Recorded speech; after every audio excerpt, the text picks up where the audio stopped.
All right, so this is a speaker meeting, right at 15. I'm a little long behind.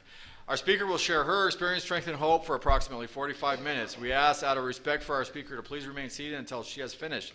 It is my pleasure to introduce Marci.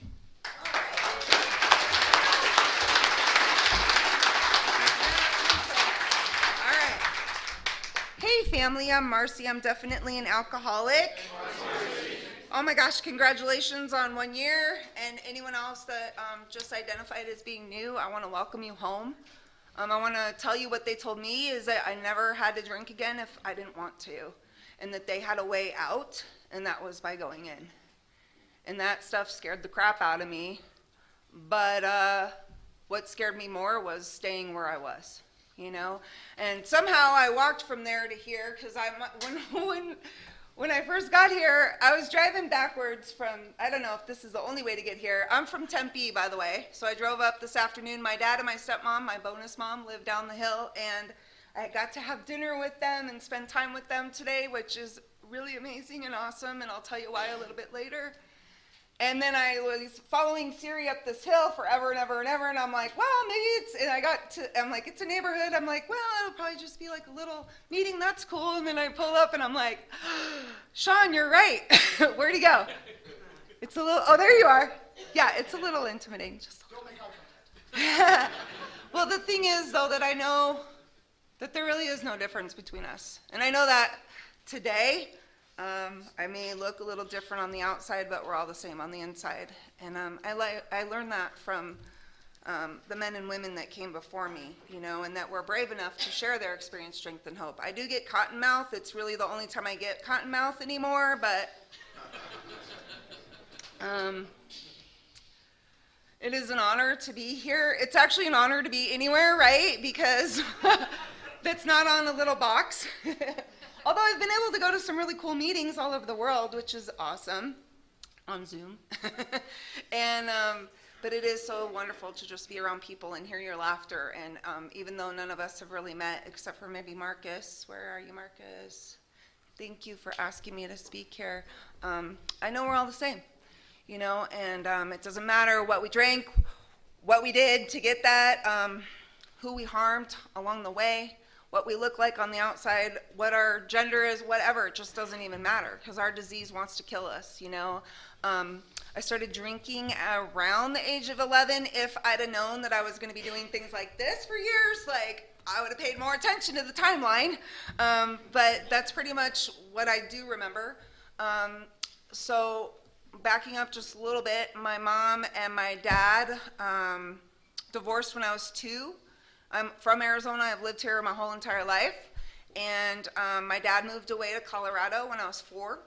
And I stayed with my mom down here, and I saw them. My dad got remarried to my bonus mom that I just told you about and moved to Colorado, and I saw them twice a year. And my mom is kind of like a normie. She she drinks half of a little thing of wine or something, and she's like, ooh, I'm starting to feel it. And I'm like, what? But my dad has a different experience, and I don't know if he's one of us, but he is identified as having problems with drinking and quit on his own. So bravo for that. I am not one of those people that could quit on my own, and not because I didn't try, like 100 times or maybe more.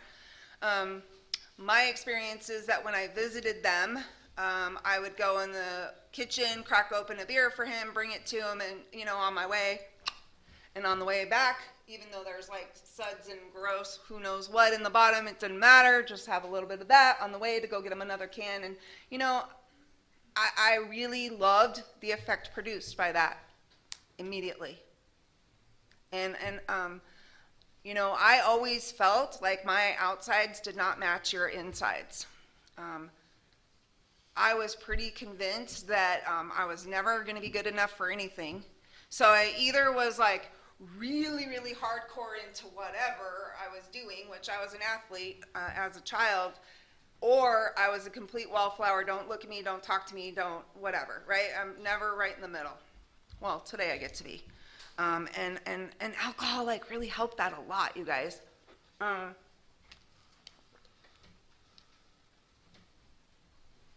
When I had the opportunity, I would make him JD and Coke, and make a little, 2, 3 fingers he liked, so it's 2, 3 fingers for me, 2, 3 fingers for him. And I wanted more. That was my immediate response. I don't know why we're different in mind, body, and soul, but that was my experience. I want more. I like this, right? And so I'd come back to Arizona and I would find ways of finding that. And I found people that like to do the same thing, because that's what we do. We always like find our people, right? Y'all are my people. And when I first, I guess what I want to say about all of that is like it ends up putting us in some seriously compromising positions, doesn't it?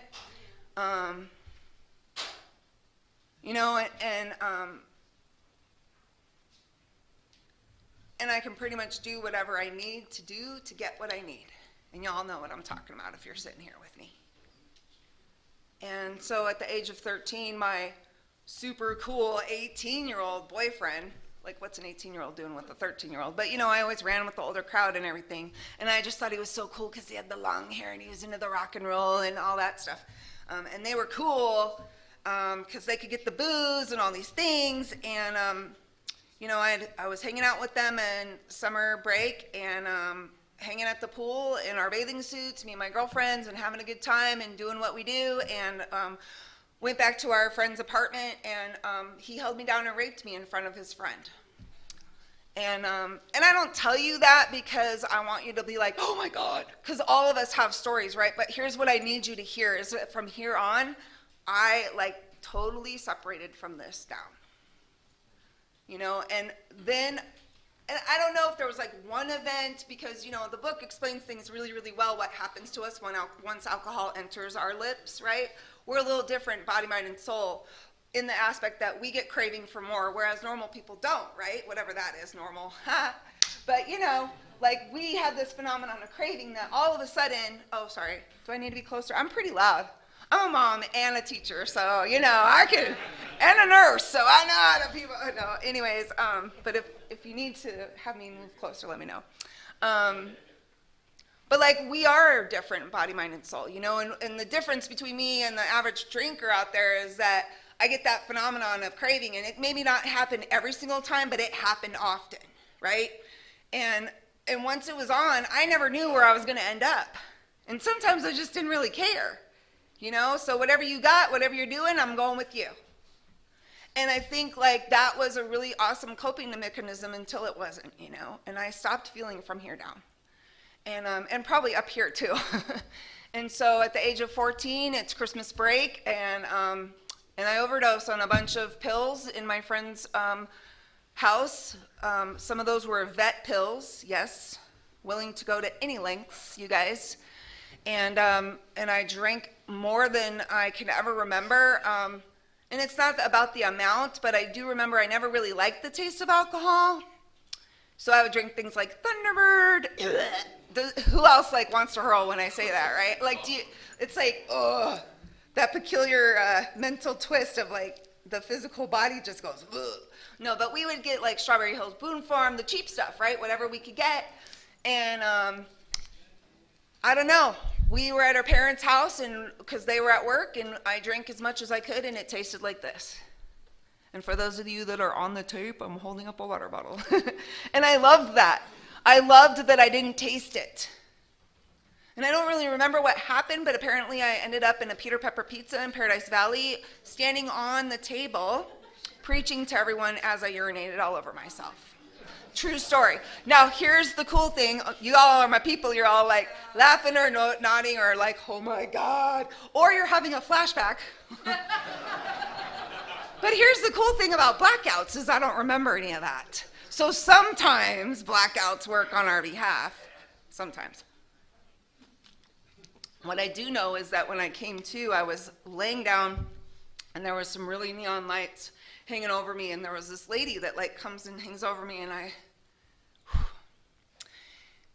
and I said to her, and I can remember this like it happened this morning, you guys. It's a trip, huh? Some things we don't remember at all, and then other things we it's there forever. It's like that that first moment of clarity, and she's hanging over my head, and I look at her and I'm like, are you an angel? And she's like, no honey, but if you don't stop doing what you're doing, you're gonna meet some really soon.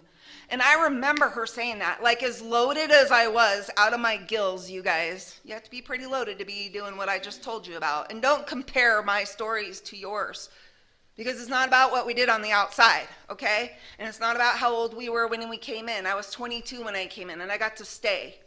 But it has nothing to do with my age, and it has nothing to do with how much I consumed. What happens to me is I change forms, like literally change into somebody nobody recognizes, least of all me. You know, and I remember her saying that, and I remember like the next thing I remember was my ma hanging out in those neon lights. And she had that look that our family members get, because man, you guys, we put our family members through hell, don't we? And she had that look somewhere between, I'm gonna frickin' kill you, and thank God you're alive. And then I passed back out again. And the third time I came to, they're shoving a tube up my nose and down my throat. And I don't know, I remember vomiting a bunch of black charcoal after that. And apparently I was told that I had died twice, and they brought me back. And I'm 14 years old. And I was told there that if I continued doing what I was doing, looking at my LFTs, my liver function tests, that I was gonna be dead in a few years. And of course, you know, even as I say those words out loud, and I've shared them many, many times, my little brain still goes, it probably wasn't that bad. They were just trying to scare you, right? Scaring us straight. Because I grew up in the 80s. Any other 80s kids in here? Just say no. You know? Oh, they're just trying to scare you. What was that other one? Dare, right? Yeah. Y'all are my people. And you know, I honestly can say, like, there were moments in that I, like, really, really never want to feel like this again. Ever. I'm so sick physically. Like, I have alcohol poisoning. I died twice, right? And I'm, like, totally ashamed and totally embarrassed and, like, have no idea why I'm doing what I'm doing. I just want to have fun. I just want to party. I just want to not feel, right? And I like remember having my first experience of saying, I'm never ever going to do this again. Anybody? Yeah, the whole room. The whole room goes, yeah, we get that. And I'm never going to do it again. And I really, really mean it. You know, like sometimes we meant it for like other people or that sort of thing. This was like, I really mean this. And then about 2 weeks later, I had the opportunity to drink again. You know, and in the meantime, what happened was my mom was turned on to some programs like Alcoholics Anonymous, and she was told to take me to a meeting, and we went to a meeting down in the valley at North Mountain Park. And this is what I remember about my first meeting, you guys, is that y'all were way too freaking happy, because I'm like 14 and I'm way too cool. Like, I don't know if you remember when you're 14, but like, I was terrified of everything and everyone, and I was never gonna look good enough, and I was never gonna be whatever, but I can't let you know any of that, so I gotta look like a badass, right? Excuse my language. And so, see, the dogs even know. And so I go to this meeting, and everybody's laughing, and they're hugging, and they're like, I don't know, there was like this feeling, kind of like what I felt tonight. Today I call it God, because it's just easy. But I didn't know what that was, you know. I walked in, and I was like, head down, and don't talk to me, and don't look at me, and don't freaking even think about me. And I remember not too much about anything about the readings. I don't remember anything about the sharing other than I just wanted to leave, and I don't want what you have, and I don't want to do what you do, and just get away from me.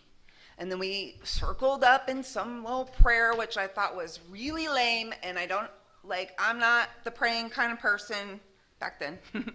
And I can't be bothered, you know? My experience with the higher power up to that point was basically like this. Please don't let me get pregnant. Please don't let me get caught. I promise if you get me out of this one, I'll never do it again.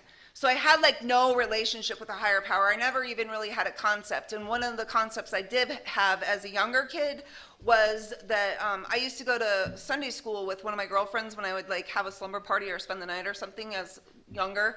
I don't know how old I was, but her family went to church. And so we'd go.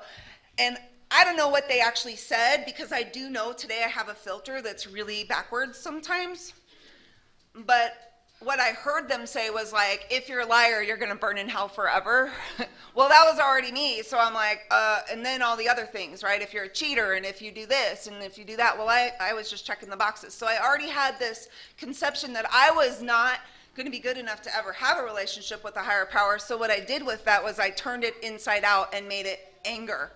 So like if you ever talked about anything like that, you were weak and you didn't have any idea what you were talking about, and I know better, right? I'm really good at philosophizing about that stuff too. When I'm really loaded, it's just a good time, guys. And I'm really good at asking you what you believe and then tearing it apart out of fear. And so obviously that didn't work out for me going to those meetings, and there was no sponsor, and there was no steps, and there was no spiritual experience. I believe I was given a book, and a newcomer chip, of course. But like I said, I didn't want what you had, and I didn't want to do what you did. And I was pretty terrified of you, honestly, because I thought if you really saw who I was on the inside, you would hate me like I hated me. And there was never enough to cover that up, ever. But I would try. And so fast forward at 18, I end up in my first rehab, and I'm like sicker than, sick.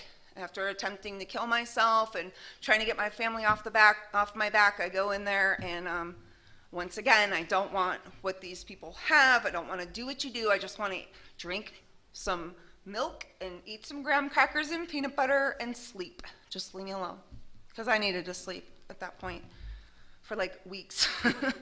And one of the things I remember there, though, well, two things. One was my roommate was a tweaker. She was a crack smoker, and she was on fire for this thing. She wanted what you had. And she was like, always talking about the big book and always talking about the steps and this and God and la, la, la. And I was like pissed. Like, don't talk to me about this. Like, I'm sick over here. I have sleeping to do. But the other thing that I do remember, and I wonder where she is. I hope she's still doing this, because so many of us don't get to stay, you guys. But what I do remember there was an H&I panel. Anybody in here do H&I? If you don't, I highly recommend that you get your butt out there and do that, because that's where our people are. And they need the message, because that's where I heard the first real hope for me. Not that I was ready to do anything with it, but it planted a seed, you guys. And there was people just like you guys sitting there telling me their story. And of course I was judging you, and I didn't want what you had, and I didn't want to do what you did, but I listened and I related. And then I found all the ways that I don't relate, because I'm an alcoholic and my mind wants to tell me I'm different. And and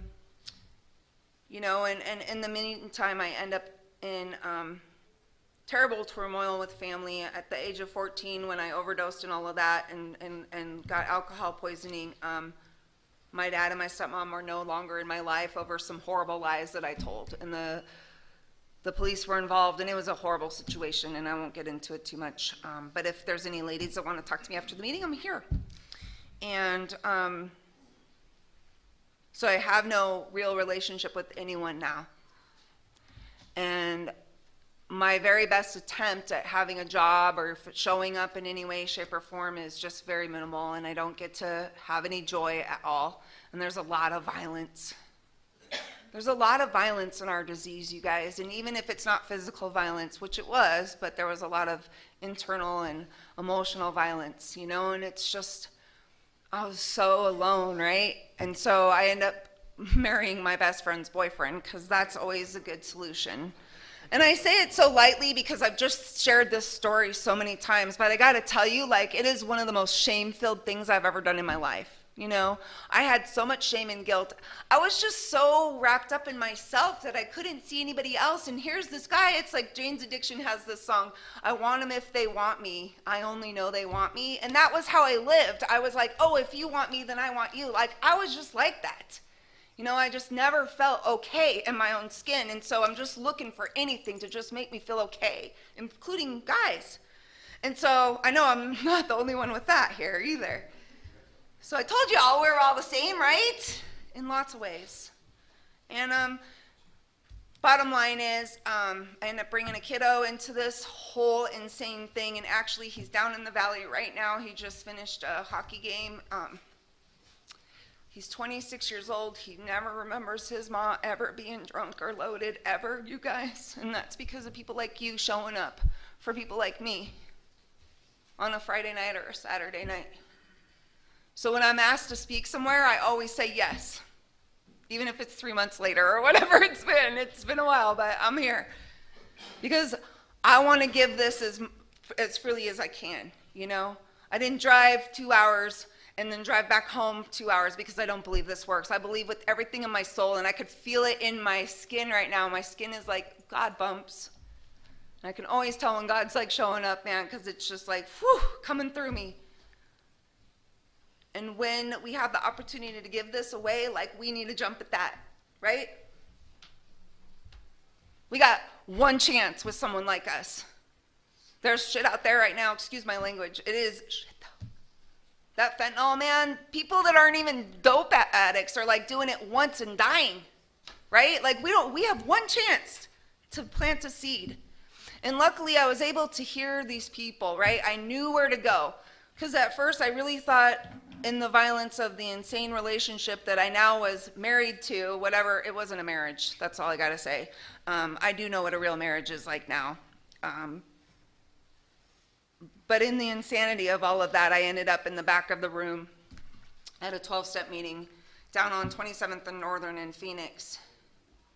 And I was judging all of you, and I had my arms like this, and I didn't want what you had, and I didn't want you to do what you do, but I needed him to get it. Because he was like killing me. Literally, he had attempted to kill me the night before. And that was like our normal dance, right? But something happened in that room, like, again, that feeling, I would call it magic, but that's not it, it's God, right? Like, the feeling, like the joy you guys had, and even as awkward as I felt in my own skin, like all the time, and how angry I was, and how alone I felt, even in a room full of people, I could feel it through you. And there were people trying to hug me, and I was like, ugh, I was afraid of you. But I was kind of like this, you know what I mean? Like, I need you, but stay away, right? That's my whole journey before I came in recovery. My whole life, I was like that. And sometimes in recovery, that still happens. That's just the truth. That's why we have the steps, and we work them multiple times, right? So I end up coming back to that meeting 6 months later because I had now left the problem. And now I am the problem because I can't get away from myself. And it took about 6 months to figure that out. And then I sat in the back of the room again at that same meeting, and my arms were folded like this, and I didn't want to talk, and it was a ticket meeting, and somebody's talking, and he's on the side, and oh, by the way, they were like laughing and hugging and all the stuff again, right? All the stuff I wanted, but I was too afraid. I'm like way too cool for that. And this dude's like, yeah, and if you're sitting in the back of the room with your arms folded like this, and oh my God. The last thing you want to do for a newcomer is point them out in the group, right? It was like probably half the size of this room right now, of all the people in there. We're already the center of the universe, and we're the biggest piece of crap on the planet. And let somebody point us out in the back of the room, right? And I'm like, and everything in me in that moment, I swear to God, on my own life, I like could have gotten up, and there was a door right here, and I could have bolted you guys, but I didn't. Not even 30 seconds later, I don't even know why my legs didn't work. I wanted to leave. I don't know why they didn't, but this lady comes over and she's like, do you need a sponsor, honey? And I have no idea what that actually means, but I've heard it enough, and I'm really good at fitting in and saying the right things and knowing what to say and how to fit in. I mean, that's how we survive, right, in our disease, kinda. Minimal survival skills. I have no idea what it really means, but I've heard the word, and I know the lingo, and blah, blah, blah. So I'm like, yeah, I need a sponsor. And I tell her that I've been clean. There's another program, but I want to recognize, you know, our traditions and all of that. But I lied to her. Because I've been drinking that morning. I didn't hear the all mind-altering substances for a little while. You know? And she said, well, call me anyways. So she probably knew, right? She did, by the way. I got to know her really well after that. But for some reason I did call her. And I don't really know, like it wasn't like the outsides were really, really bad. I had a job. I was living in an apartment my parents were paying for. I had my son barely. I guess CPS was coming in or whatever it's called now. I had no idea that all that was happening. So it wasn't like the outsides were as bad as they'd ever been. It wasn't an outside bottom. It was an inside bottom, because the night before I'd been laying in this bed that my parents paid for, and I was begging, pleading with the universe, like, please help me. I don't even know if there's something out there, but if you're there, like, please help me. And I waited all day. That meeting was at 4:45 in the afternoon. And I waited let me rephrase. I probably got up at noon. I don't know. It seemed like all day. But it seemed like a really long time. And I remember hitting myself on the leg. And I remember saying, just please help me get to this meeting. Because I didn't know where else to go. And we didn't have the internet back then. And nobody carried around cell phones. And it wasn't like easily accessible. Or it was, but I didn't know, right? And so I'm just waiting to get to this meeting because I don't even know that Alano clubs like have meetings all day. And it was an Alano club, but I don't know. So I just get to this meeting and I sit in the back, and this lady saves my life and I don't even know it. I don't even know it. But I got out of my way enough like 3 days later, because she told me 4 things. She said, I want you to call me every day. And we didn't text back then, so, that wasn't a thing. So I had a roll of quarters, and I literally would call from the payphone at my apartment complex sometimes, or the Alano Club, or wherever I was.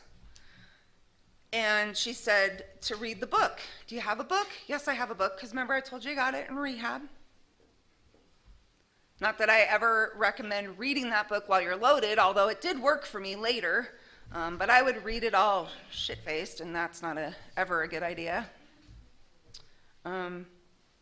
She said, read it every day. Read the first 164 pages, and call me and tell me what page you're on. And then she said, I want you to pray. All right? I don't really know how to do that. What am I going to say? Well, just ask it to keep you clean and sober and for you, whatever. And then if it does so, thank it at night. Okay. And then, what's the other thing? Oh, go to a meeting. Right, yeah. Go to a meeting every day, 90 and 90. I don't know why I forgot that for a second. Sometimes it's overwhelming looking at each of your faces while I'm talking, so I get like a little self-conscious. And I started doing those things. My life has never been the same since. In fact, I don't have the same life. And I'm really not the same person either. I mean, I still have blonde hair, I'm still a woman, but that's pretty much it. Everything else has completely changed. And I had no idea the amount of change that was going to come. And I'm not talking about the outside stuff. And I know that's really attractive for people when they first come in. And yes, all of that has happened too. But it is the inside stuff. It's the ability to just go hang with my dad and my stepmom for, I don't even know, maybe the 100th, maybe the 200th time since I've been clean and sober. And not have any shame and not feel weird and not have to plan out what I'm going to say or anything, because I've cleaned that side of the street a long time ago. It's the freedom of peace of like just going to bed tonight and knowing I don't have anything to worry about. I can make stuff up. Don't get me wrong. Just because you're sober doesn't mean it all just goes away. But I mean, my life is better than I could ever imagine. It's the inner peace. It's the stuff I didn't even know what peace was. Serenity prayer. What is that? I don't even know. I'm not even sure I want that. And I certainly wasn't planning on staying sober all this time. I really wasn't. I just wanted to learn how to do some things and then get back out there. But see, what happened to me is I started taking actions that were actually changing me as a person and changing me on a soul level. In the book, it says really specifically a psychic change. If you look up the word psychic, it actually doesn't say like a psychic where you get the whole, reading and all of that on the future. What it talks about is it's a Greek word that originates from soul, of the soul. So I've had a literal soul change, you guys. And I'm still in transition, The process of the steps, it gave me the courage to show up and to just tell the truth. And I mean, I was like super awkward in the beginning. I don't know if anybody can relate to this, but I would like lie for no reason about nothing. Like seriously, I would say stuff and I'd be like, God dang it, why did I just say that? But if you do this long enough, these 8 and 9, you will learn that you don't like doing 8 and 9, so you stop doing that stuff, right? It's amazing, right? It really is truly amazing. Like these steps, well, it says in the book that they're designed to give us a relationship with the higher power that can restore us to sanity. Everything else is just bonus. If you get anything else, it's bonus. Financial security, bonus. Relationships, bonus. Whatever, bonus. Good health, bonus. All of that's bonus, right? When I was 22 years old, I used to go to this AA meeting at noon because I was a daycare teacher, and I would take off in the middle of nap time while the kids were sleeping, and I would go to a meeting because that was sometimes the only meeting I could get to. So when people tell me they don't have time to go to meetings, I just like, are you kidding me? I was a single mom. I used to meet people at McDonald's to do fist ups, you guys. Like, don't give me that crap. You have time. If you had time to get dope or you could have time to sit in the bar, you have time. And you don't know whose life you're going to be saving, right? Anyways, I would go to this meeting, and I always like to share this. I think it's really important because there's a lot of younger people here, and there's some other people that aren't as young. And I sat in this meeting with these men that I really, really adored. I really loved them. I really looked up to them, and most of them were amazing and wonderful people. And I'm sure all of them were, actually. And this, sometimes I'd share, and sometimes I'd be too afraid to share. And it was just an old-timer meeting. They'd sit around and smoke their cigarettes, drink their coffee, and just tell whatever's going on today. Blah, blah, blah. I wasn't really getting it at first. And then one day I shared a little bit, right? And then this guy who's like 25 years sober. Now I'm going to be celebrating 25 years in November if I'm lucky, right? Well, not lucky. If I keep doing this every day, one day at a time, that's what my celebration is going to be. But at the time, he seemed like really old, okay? I was 22 years old and he was not. He seemed a lot older. I, right now, do not seem as old as he was. But anyway, I swear to God, he leaned back in his chair, you guys, and he's looking at me and he goes, I spilled more beer than you ever drank. And I got to tell you, it chased me out the door that day. Because see, what he didn't know is I was sitting there going through 1, 2, and 3 with my sponsor right around that time. And I was struggling to even know, am I really an alcoholic? I'm only 22. How could I don't know, do I have this phenomenon of craving? We talked about it, and I told her what I think she wanted to hear. Anybody else ever do that with your sponsor? Okay. I mean, don't let me hanging out here, you guys. I got like one hand. Thank you, Nate. Nate, right? Yeah. Okay, thank you. I know you guys, dude. I've been coming to these things long enough. I know. Yeah, I told you the first time I talked to my sponsor, I lied to her. Anyways, so, and I'm already confused. I'm already not sure. But I know I don't want what I have, and I can't keep living the way I'm living, you guys. And so I go out to that payphone and I'm bawling and I call my sponsor and she picked up the phone. It was the middle of the day and she answered. And I'm freaking out and I'm like, this man says blah, blah, blah, blah, blah. And I'm so scared, right? Because like this is the one place where I finally feel like maybe I fit. And now someone's telling me I don't fit. Based on their ego. Not based on facts in the book or anything like that or real experience, or maybe he did drink more than me, but what? Ever. You don't know what I used to drink, anyways. You gotta have a sense of humor because it was getting kind of heavy. But like, she said to me, Marci, do you remember when we went in the book? She goes, what did we just talk about? And luckily, I'd just been in that part that I told you about. We're talking about the doctor's opinion, right? And he's talking about that phenomenon of craving, and it never, she had me circle that, happens in a normal drinker. So if I crave Ben & Jerry's and I go get Ben & Jerry's, I'm going to be full. Now I know some people struggle with other things, but like I get good on Ben & Jerry's. I don't need to like go sell my Nintendo or, well, that's what we had back then. Don't laugh. Don't laugh. I know. I don't have to steal from my family. I don't have to hurt my own body. I don't have to belittle my soul, right? I just don't eat the Ben & Jerry's. But when I put alcohol in my mouth, I don't know what's going to happen. Sometimes I can put it down. Sometimes it's 3 days later, and I don't know what happened. Anyway, she said, that's what makes you an alcoholic. It doesn't matter that you're 22, Mars. It doesn't matter. And she talked me down. And that woman gave me a life. We sat across the table from one another, chain smoking cigarettes and reading down the 12 of 12 and going through the big book with dictionaries, and we shared, and then there was other women involved, and oh my God, I could tell you the stories, but you have your own. And if you don't, please get with somebody that does so that they can share it with you, because this is something you do not want to miss, I promise you. I thought I was just going to not drink. I had no idea the amount of joy and the amount of love and the amount of peace and the amount of happiness and also sorrow and sadness and disconnectedness, because that all happens too, but I had no idea that I would have a way through that, and true freedom. And so, if you don't know what I'm talking about, and you haven't done what I've been sharing about, please get with someone that has. That's helpful. And what happened for me was I started getting really involved with service commitments, and I didn't even know. Like, it was just kind of like this. Well, we're going to volleyball and you're coming. That's not really a service commitment. Well, we're going to go make decorations for this convention. Well, you're gonna help out with this at the welcome people when they come in at the New Year's blah, blah, blah. And I'm like, okay.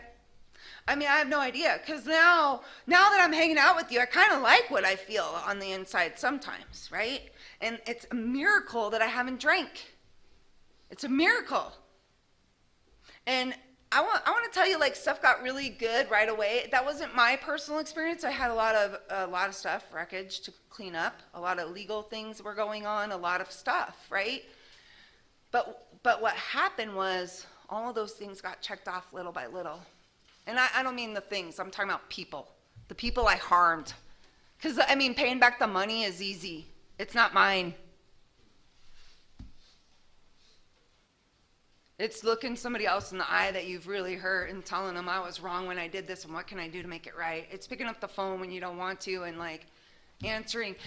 People will talk sometimes in meetings about being in fit spiritual condition, and I'm still to this day, I have no idea if I'm in fit spiritual condition. That's the truth. I have certain practices that I do, and a lot of them are what I just talked about earlier. Those 4 things, I still do those things. I don't go to a meeting every single day, but I get to them several times a week. I pick up the book several times a week. I was in it yesterday with the sponsee. I pray every single morning. I pray every single night. I prayed sitting in that chair just a little while ago because my heart was pounding out of my chest. And I said, God, please just help me be a maximum service. Please let them hear something that can help. Because I want to give this away as much as possible, and I do those things, and I have a meditation practice, and I do all those things, but I have no idea what one is keeping me sober right now. I have no idea if I'm in fit spiritual condition.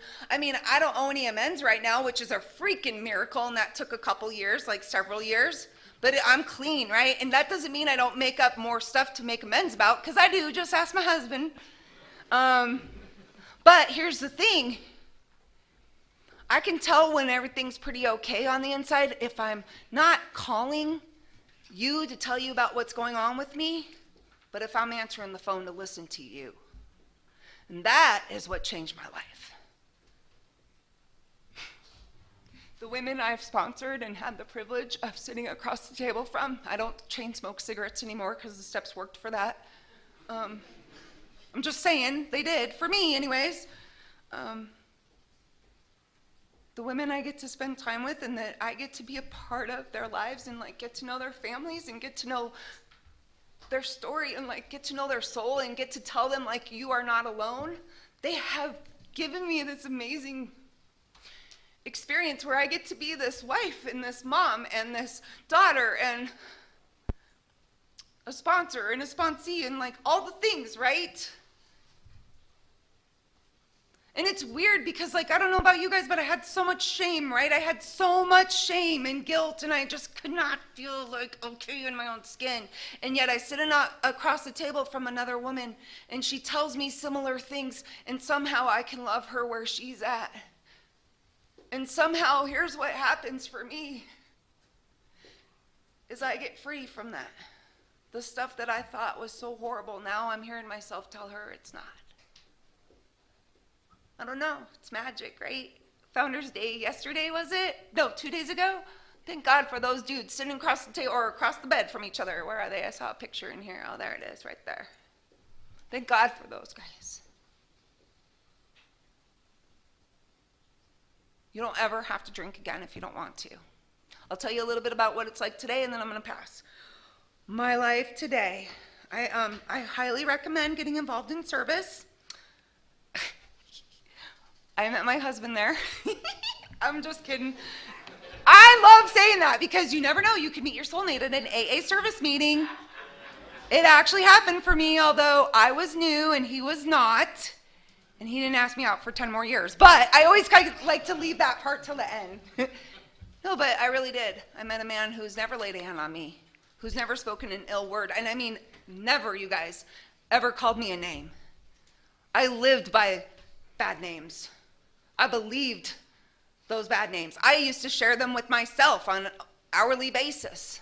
I don't get treated like that anymore. You know why? Because I don't treat people like that anymore. And anybody that does treat people like that anymore doesn't belong in this front row. That's just how it is, right? Because we learn to love and respect ourselves. They told me we'll love and respect you until you love and respect yourself. And I was like, yeah, that sounds really good for you guys. But it's the truth, and it did happen. And sometimes, frequently, I need to be reminded. You know, and I'm super involved still after all this time because it's become my life. The first word in the first step does not say me or I. It says we. We. All of it. You know, you guys have given me a higher power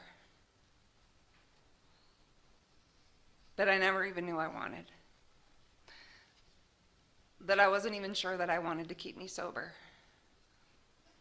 But here's the thing, in the fourth column of my 4-step on every single one I've ever done, guess what's in that fourth column besides my part?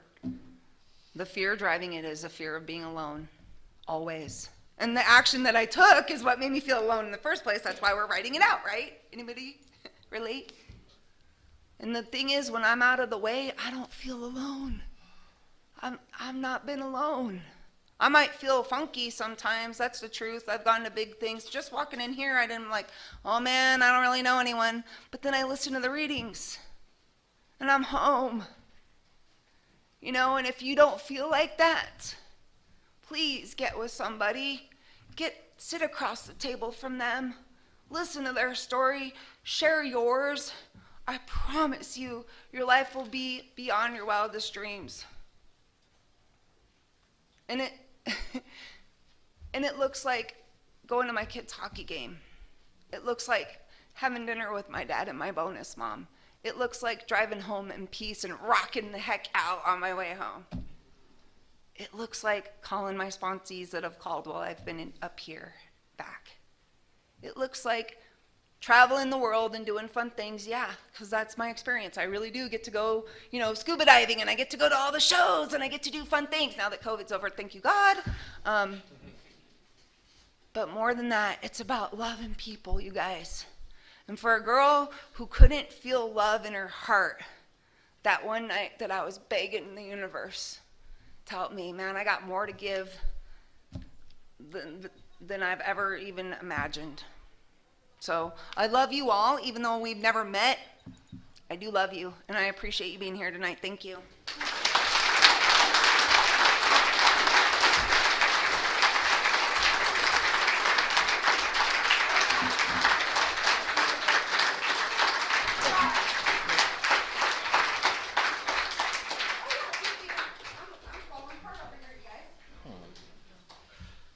All right, let's thank our speaker once again.